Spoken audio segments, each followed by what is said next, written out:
kay Biran, asawa ni Hansel, ay hindi yan ang tunay na ama ni Biancy. Kasi tingnan natin ha, kung totoong ama yan ni Biancy, sa lahat ng pangyayari ngayon sa buhay ni Biancy, i-enter yan papasok yan yung tatay magsasalita, di ba? Patungkol kay Biancy. Pero medyo hindi no? Parang hinayaan lang niya dito si Hansel na kung saan maglalakwat sa mga live, di ba? So ito po ang mga katotohanan dito ng pinaalis si Dr. Love, sumama si Biancy at Hansel, pinili ni Biancy si Dr. Love kaysa kay Kalinga Prab at Kuya Bal.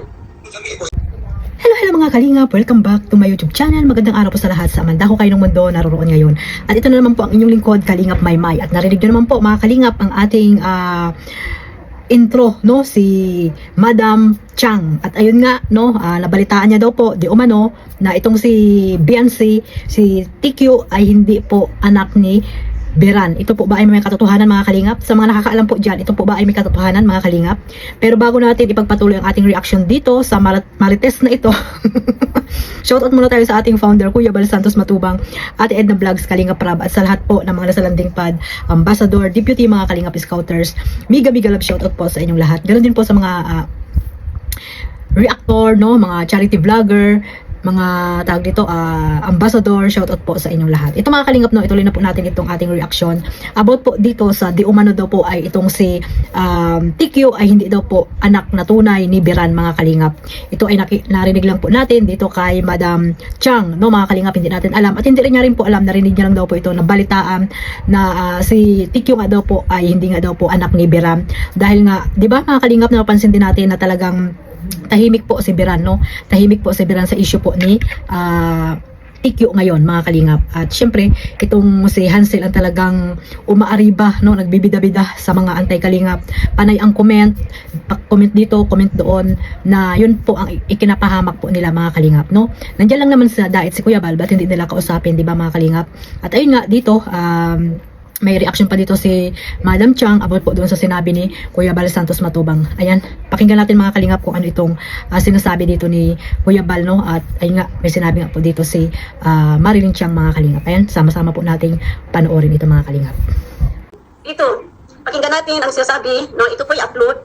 Kaninong upload pa to? Wait lang ha. Kalingap Love Team. Ayan. Pag tinanggal si Dr. Love doon sumama.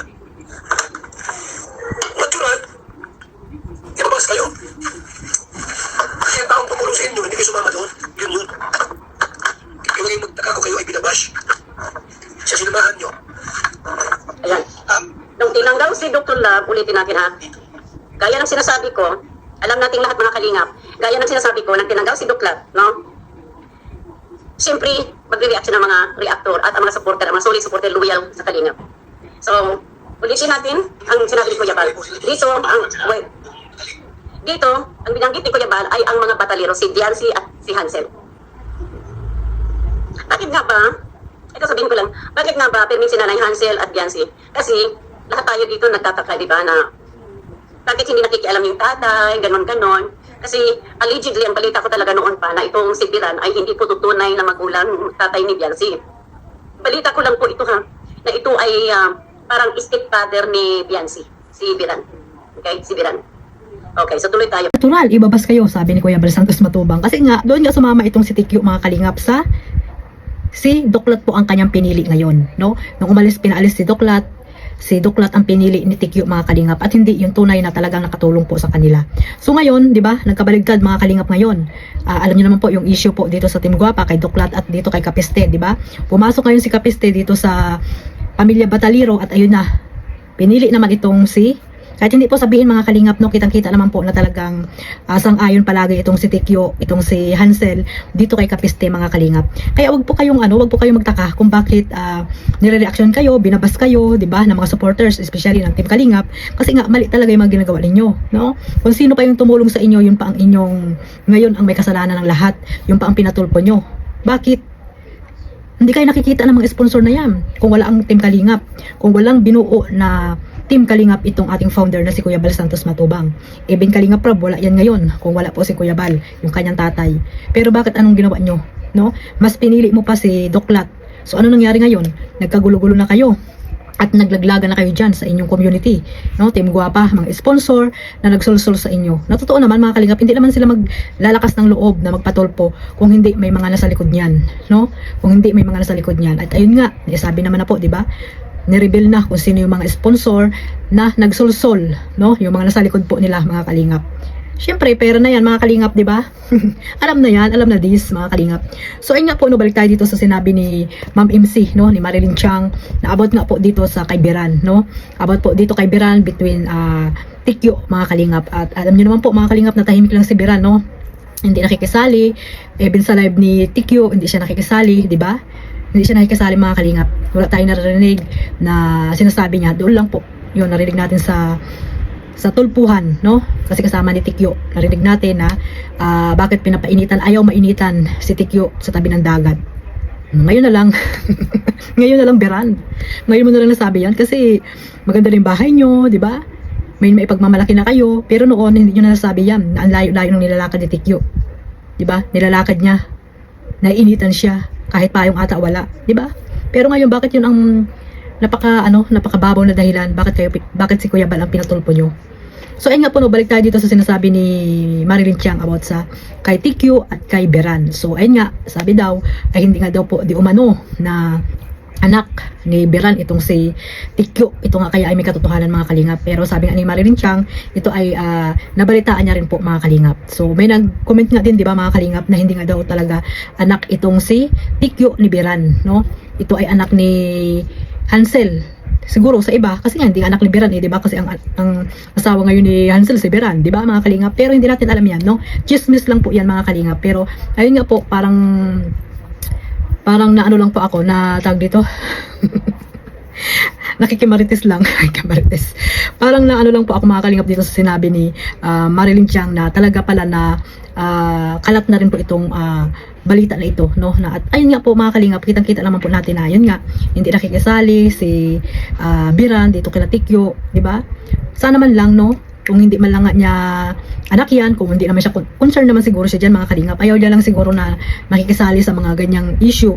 Gusto lang siguro ni Biran na tahimik, no? Tahimik siya, no? Pero pamilya niya yan, di ba, mga kalingap? Dapat magkaroon din siya ng concern, no? Lalo ngayon na talagang binabas ang mag-ina niya, di ba, mga kalingap? Yung asawa niyang madaldal, binabas kasi nga walang katigil-tigil, di ba? Para comment kung ano-ano mga kinukomment. Dahil nga sa kanya, di ba? Kaya hanggang ngayon ay talagang hindi matapos-tapos ang issue dito sa Batalino Family at sa Team Kalingap, mga kalingap. Dahil kay ano yan, kay Hansel, no, sa ginawa niya na walang respeto kay Kuya Bal Santos Matubang, na alam naman natin na doon lang sila sa dait, pero ay, anong ginawa nila?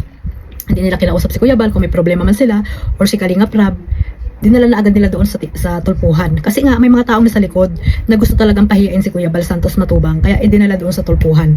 'Di ba? Inutusan sila, mga kalingap. So anong napala nyo?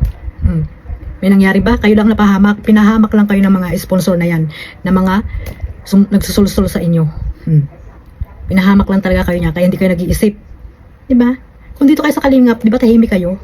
O ayaw nyo nang magpa-vlog, okay lang yan kila Kalingap Rab, kila Kuya Bal. Madali lang naman silang kausap.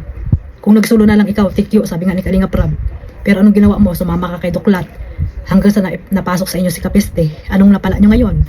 Nagkagulo-gulo na kayo. Napahamak lalo ang pamilya mo. Pinahamak lalo ni Kapiste.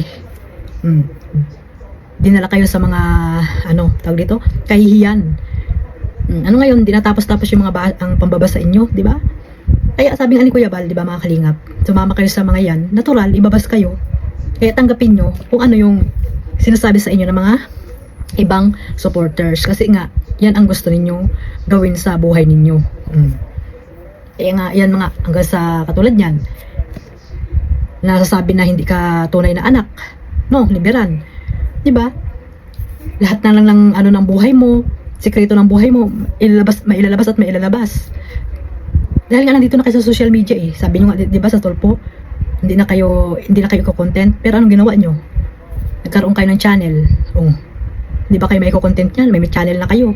Di ba? Kung nandito kayo sa social media, public figure na po kayo, hindi na kayo private na tao. Kaya nga sabi ng iba, mga kalingap, may live din po, no? Sasama ko na rin po ito, mga kalingap. Nasabi nga daw, payuhan nga daw itong si Hansel, si Beyonce, si Tikyo, na wag mo nang mag-live, magpara-live. Aba, sayang ang ano niyan, sayang ang palipad. Wag daw mo na mag-live kasi nga mainit-init pa yung issue, mga kalingap. Hindi natin alam kung magla-live pa yan, mga kalingap, no?